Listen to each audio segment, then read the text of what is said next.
வணக்கம். நான் உங்கள் ஜெயா. இன்றைக்கி நம்ம இந்த வீடியோவில் எமிலி பிராண்டே எழுதின உதரிங் ஹைட்ஸ் இந்த நாவலுடைய சம்மரியை பார்க்கலாம் வாங்க. மெயின் தீம்னு பார்த்தீங்கன்னா love, revenge, social class, nature and the supernatural. Characters பார்த்தீங்கன்னா mister Lockwood, Ellen Nelly Dean, Hindley Earnshaw, Catherine Earnshaw Linton, Linton Heathcliff, Cathy Linton Heathcliff Earnshaw, Hareton Earnshaw, Edgar Linton. Minor characters நிறைய இருக்குது. அதில் முக்கியமானது mister Earnshaw, Frances Earnshaw, Isabella Linton, Linton Heathcliff, Joseph Zillah. கதையோட தொடக்கம் 1801 winter மந்தில் நடக்குது. த்ரஷ்கிராஸ் கிராஜ்ன்ற இடத்த லாக்வுட்ன்றவர் ரெண்ட்டுக்கு எடுத்திருக்காரு. இது ஒரு மேனர் ஹவுஸு.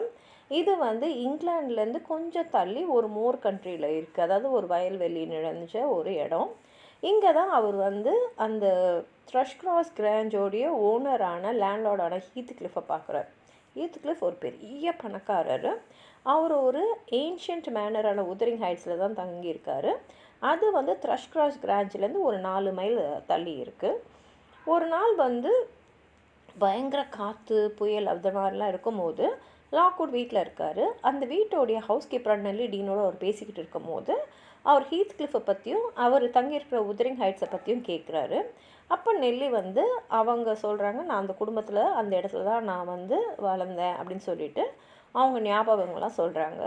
அதை லாக்வுட் அவருடைய டைரியில் எழுதிக்கிறாரு.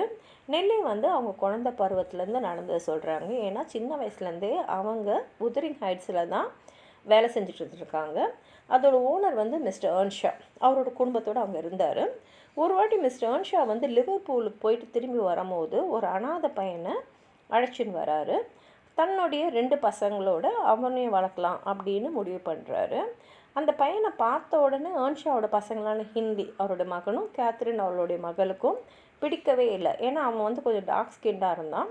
அவனுக்கு ஹீத்கிளிஃப்ன்றது தான் பேர். இவங்க யாருக்குமே அவனை பிடிக்கல. ஆனால் கேத்ரின் அவனோட பழக அவனோட ரொம்ப நெருக்கமாயிட்றான்.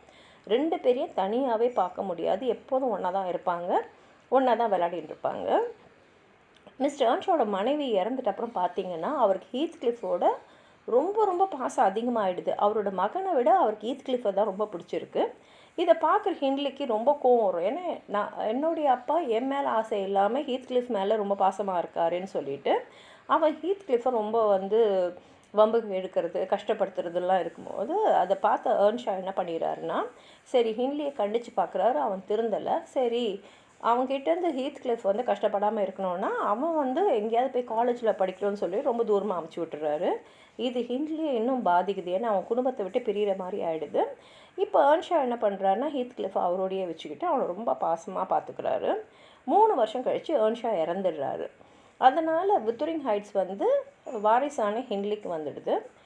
ஹின்லி திரும்பி வரும்போது பார்த்திங்கன்னா ஒரு பெண்ணு, ஃப்ரான்சிஸ்ன்ற பெண்ணை மணந்து மனைவியை அழைச்சின்னு வரான்.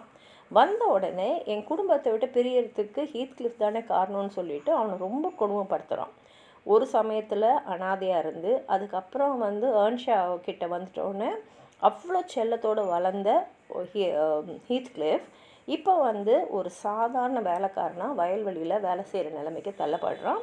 ஆனாலும் ஹீத்கிளிஃப் அதை பற்றி கவலைப்படாமல் இருக்கான். ஏன்னா அவனுக்கு கேத்ரினோட அன்பு முழுசாக இருக்குது. கேத்ரின் அவனும் அதே மாதிரி தான் பழகிட்டே இருக்காங்க. அதனால் இவன் எவ்வளோ தான் கஷ்டப்பட்டாலும் அவன் அங்கே வேலை செய்கிறது ஒரு பெரிய விஷயமாகவும் எடுத்துக்கல. கேத்ரினோட இருக்கான். ஒரு நாள் கேத்ரினும் ஹீத்கிளிஃபும் த்ரஷ்கிராஸ் கிராஞ்ச் கிட்ட சுற்றின்னு இருக்காங்க. அப்போ அங்கே உள்ள எட்கரும் இசபெல்லா லிண்டனும் இருக்காங்க. இவங்க 2 பேரும் சகோதரன் சகோதரிகள். அவங்கள வம்புக்கு இழுக்கலாம் அப்படின்றதுனால தான் அவங்க அங்கே போகிறாங்க. ஆனால் ஒரு நாய் கேத்ரினை கடிச்சிடுது. அதனால் என்ன ஆகிடுதுன்னா கேத்ரினை கிராஞ்ச் கேத்துன்னு போயிட்டு அங்கேயே ஒரு 5 வாரம் வச்சு அவங்க நல்லா பார்த்துக்குறாங்க. அப்போ எட்கர் அண்ட் இசபெல்லாவோட அம்மாவான மிஸ்ஸஸ் லிண்டன் கேத்ரினுக்கு எப்படி பழகணும், எப்படி பேசணும், அந்த வயசுக்கான பெண்களுக்கு அந்த கிளாஸும் என்ன பணக்கார வர்க்கம் வேறு அவங்க, அதனால் எப்படி நடந்துக்கணும் அப்படியெல்லாம் சொல்லி அவங்கள ஒரு ப்ராப்பர் யங் லேடியாக மாற்றி அனுப்புகிறாங்க. அது மாத்திரம் இல்லாமல் இந்த 5 வாரத்தில் என்ன ஆகிடுதுன்னா கேத்ரினுக்கு எட்கரை ரொம்ப பிடிச்சி போயிடுது. அதே சமயத்தில் அவளுக்கு ஹீத்கிளிஃபும் பிடிச்சிருக்கு. அதனால் ஹீத்கிளிஃபோடைய ரிலேஷன்ஷிப்பு கேத்ரினோட கிட்டே இருக்கிறது ஒரு காம்ப்ளிகேட்டட் ஆகிடுது. ஏன்னா கேத்ரினும் எட்கரும் ஒரு நல்ல உயர்ந்த அந்த தரத்தில் இருக்கக்கூடிய குடும்பத்தை சேர்ந்தவங்க. ஆனால் ஹீத்க்ளிஃப் வந்து இப்போ ஒரு வேலைக்கார மாதிரி தான் அங்கே இருக்கான். ஆனால் கேத்ரினுக்கு எட்கரும் ரொம்ப பிடிச்சிருக்கு, ஹீத்க்ளிஃபையும் ரொம்ப பிடிச்சிருக்கு. இதே சமயத்தில் இங்கே என்ன ஆகிடுதுன்னா, ஃப்ரான்சிஸ் வந்து ஒரு குழந்தைய பெற்றெடுத்துட்டு ஒரு மகன் அவர் இறந்துடுறாங்க. அவனுக்கு ஹேர்டன்ற பேர் வைக்கிறாங்க. மனைவி இறந்துட்டப்புறம் ஹென்லி என்ன பண்ணுறாருன்னா பயங்கரமாக குடிக்க ஆரம்பிச்சிடுறாரு. குடிக்கிற போதையும் இருக்குது, ஏற்கனவே ஹீத்க்ளிஃப் மேலே ஒரு வெறுப்பும் இருக்குது. இது ரெண்டும் சேர்ந்து ஹீத்க்ளிஃபை வந்து ரொம்ப ரொம்ப மோசமாக அவர் நடத்துகிறாரு. அதே சமயத்தில் கேத்ரின் வந்து அவங்கள சொசைட்டிக்கு ஏற்ற மாதிரி இருக்கணுன்றதுனால அவங்க எட்கரோட என்கேஜ்மெண்ட்டுக்கு ஒத்துக்கிறாங்க.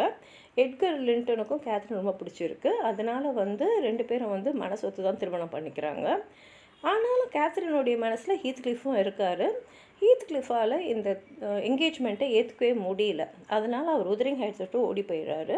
3 வருஷத்துக்கு அவர் என்ன ஆனார்ன்றதை யாருக்குமே தெரியல. கேத்ரினுக்கும் எட்கருக்கும் திருமணம் ஆகிட்ட அப்புறம் தான் அவர் திரும்பி இங்கே வராரு. வரும்போது பார்த்தா பயங்கர பணக்காரராக வராரு. அது மாத்திரம் இல்லை, இப்போ வந்து தனக்கு தப்பு செஞ்ச எல்லாருமே பழி வாங்கணும் அப்படின்ற வெறியோடு தான் வராரு. அங்கே என்ன ஆகிடுதுன்னா, ஹென்லி வந்து பயங்கரமாக குடிச்சிக்கிட்டே இருக்காரு. அவருக்கு நிறைய பணம் வேற தேவைப்படுது. அந்த பணத்தெல்லாம் தாராளமாக வந்து ஹீத்க்ளிஃப் அவருக்கு கடனாக கொடுத்துக்கிட்டே இருக்கார். ஏன்னா அவருக்கு நல்லா தெரிஞ்சிச்சு, நம்ம எவ்வளோக்கு எவ்வளோ பணம் தரமோ ஹென்லி அவ்வளோக்கு எவ்வளோ குடிப்பார், நம்ம மேலே தான் டிபெண்ட்டாக இருப்பாருன்றது தெரியுது. ஹென்லி குடிச்சே இறந்துடுறாரு. அதுக்கப்புறம் ஹீத்க்ளிஃப் அவர் நிறைய பணம் கடன் கொடுத்ததுனால அந்த மேனரை வந்து அவருக்கு சொந்தமாக்கிறாரு. அதே சமயத்தில் இப்போ த்ரஷ்கிராஷ் கிராஞ்சு வேணும் இல்லையா, அதனால் வந்து என்ன பண்ணிடுறாருன்னா இசபெல்லா லிண்டனையும் அவர் கல்யாணம் பண்ணிக்கிறாரு. ஆனால் கல்யாணம் பண்ணிட்ட அப்புறம் என்ன ஆகிடுதுன்னா, இசபெல்லாவை ரொம்ப கொடுமைப்படுத்துகிறாரு. அதே சமயத்தில் இங்கே பார்த்திங்கன்னா கேத்ரினுக்கு உடலில் வந்து ரொம்ப மோசமாக போயிட்டே இருக்குது. இந்த நிலைமையில் அவங்களுக்கு ஒரு பெண் குழந்தையும் பிறக்குது. ஆனால் அவங்க இறந்துடுறாங்க.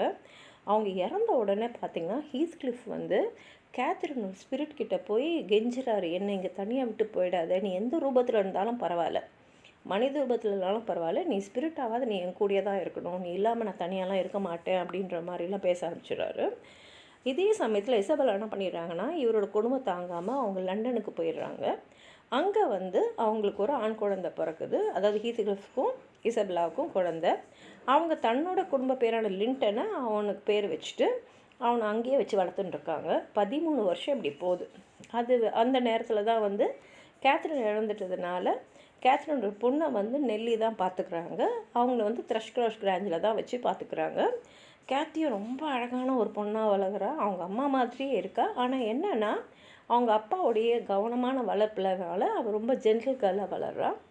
அப்போ வந்து அவள் வளரும் போது அவளுக்கு வந்து உதரிங் ஹைட்ஸ் பற்றிலாம் ஒன்றுமே தெரியாது. வெறும் கிராஞ்சில் தான் அவள் இருக்கா. ஆனால் ஒரு நாள் அப்படின்னு வயலில் சுற்றி பார்த்துன்னே இருக்கும்போது அவள் அந்த மேனர்கிட்ட வரா. அங்கே வந்து ஹேர்டனை பார்க்குறான். பார்த்துட்டு அவனோட கொஞ்ச நேரம் விளையாடிட்டு போயிடுறான். கொஞ்ச நாளில் இசபெல்லா இறந்துடுறாங்க. அதனால் லிண்டன் வந்து ஹீத்க்ளிஃப் கிட்ட வந்துடும். ஏன்னா அவர் தானே அப்பா. அந்த லிண்டன் வந்து பார்த்திங்கன்னா அப்படியே ரொம்ப நோயாளி மாதிரி ரொம்ப பலவீனமான ஒரு பையனாக இருக்கான். ஆனால் ஹீத்க்ளிஃப்க்கு அவன் மேலே எந்த இறக்கமும் இல்லை. அவங்க அம்மாவை நடத்தினதோட இன்னும் மோசமாக வந்து அவனை நடத்துகிறாரு. இப்படியே 3 வருஷம் போயிடுது. கேத்தி வந்து ஒரு நாள் திரும்பி இதே மாதிரி வயலில் நடக்கும்போது ஹீத்க்ளிஃபை பார்க்குறா. ஹீத்க்ளிஃப் அவளை பார்க்கும்போது அவர் கூட விளையாடின அந்த கேத்ரினே பார்க்குற மாதிரி இருக்குது. அதனால் அவர் என்ன பண்ணுறாருன்னா, வா உதரிங் ஹைட்ஸ்க்கு வா அப்படின்னு சொல்லிட்டுன்னு போகிறாரு. அங்கே வந்து அவள் லிண்டனை பார்க்குறா. லிண்டனும் அவளும் வந்து பேச ஆரம்பிக்கிறாங்க. லிண்டன் என்ன சொல்கிறாருன்னா, நீ இருக்கும்போது தான் நான் கொஞ்சம் பலமாக உணர்றேன், எனக்கு மனசு சந்தோஷமாக இருக்குது, இந்த சந்தோஷம் வேணும்னா நீ அடிக்கடி வரணும்னு சொல்லிட்டு சொல்கிறாரு. அது மாத்திரம் இல்லாமல் அவளுக்கு நிறைய கடிதங்கள் எழுதுகிறாரு. அவளும் வந்து நிறைய கடிதங்களை வந்து அவனுக்கு எழுதி அனுப்புகிறான். ஆனால் வந்து நெல்லி இதெல்லாம் பார்க்கும்போது கேத்தியோட கடிதத்தெல்லாம் அவங்க கிழிச்சு போட்டுறாங்க. ஆனால் வந்து கேத்தி என்ன பண்ணுறான்னா, ராத்திரியில் யாருக்குமே தெரியாமல் பலவீனமாக இருக்கக்கூடிய லிண்டனை பார்க்கறதுக்கு வரா. அவளுக்கு ஒன்று ரொம்ப பிடிச்சிருக்கு. அவனும் சொல்கிறான், நீ வந்து இந்த மாதிரி அடிக்கடி வந்து என்னை பார்த்தீங்கன்னா நான் வந்து நல்ல ஆரோக்கியமாக நல்லா ஆயிடுவேன் அப்படின்னு சொல்கிறான். ஆனால் பின்னாடி தான் தெரியுது, அவன் இந்த மாதிரி கேத்தியை வந்து என்னை வந்து பாருன்னு சொல்கிறதுக்கு காரணமே ஹீத்க்ளிஃப் தான். அவர் தான் லிண்டனை வந்து இந்த மாதிரிலாம் நீ கேத்திக்கிட்ட பேசணும், அவளை வரவழைக்கணும்னு சொல்கிறது. ஏன்னா ஹீத்க்ளிஃப்க்கு என்னென்னா, கேத்தியும் லிண்டனும் கல்யாணம் பண்ணிட்டாங்கன்னா த்ரஷ்கிராஷ் கிராஞ்சு முழுசாக அவருக்கு வந்துடும். ஏன்னா இசபெல்லா ஏற்கனவே ஒரு மனைவி. அது மாத்திரம் இல்லாமல் கேத்தி தான் வந்து ஒரே பொண்ணு அவங்க அப்பாவுக்கு, அதனால் வந்து த்ரஷ் கிராஸ் வந்து ஈஸியாக வந்துடும்னு இது மூலமாக வந்து எட்கர் லிண்டன் மேலே நம்ம பழி வாங்குறது முழுசாக முடிச்சிடலாம் அப்படின்னு அவர் பிளான் போடுறாரு. ஒரு நாள் வந்து எட்கர் லிண்டனுக்கும் வந்து உடம்பு ரொம்ப சரியில்லாமல் போயிடுது. இறப்புற ரேஞ்சுக்கு போயிடுறாரு. அந்த நேரத்தில் தான் பார்த்து ஹீத்க்ளிஃப் என்ன பண்ணிடுறாருன்னா, நெல்லியும் கேத்தியும் வந்து ஏமாற்றி உத்தரிங் ஹைட்ஸ்க்கு வர வச்சுறாரு. வர வச்சுட்ட அப்புறம் அவங்கள அங்கேயே பூட்டி வச்சுட்டு கேத்திக்கும் லிண்டனுக்கும் திருமணம் பண்ணிடுறாரு. இங்கே திருமணம் நடக்கிற அதே நேரத்தில் எட்கர் அங்கே இறந்துடுறாரு. அந்த எட்கர் வந்து அங்கே இறந்த உடனே என்ன ஆகிடுதுன்னா, இங்கேயும் லிண்டன் வந்து ரொம்ப உடல்நல ரொம்ப மோசமாக இருக்கிறதுனால அவனும் இறந்துடுறான்.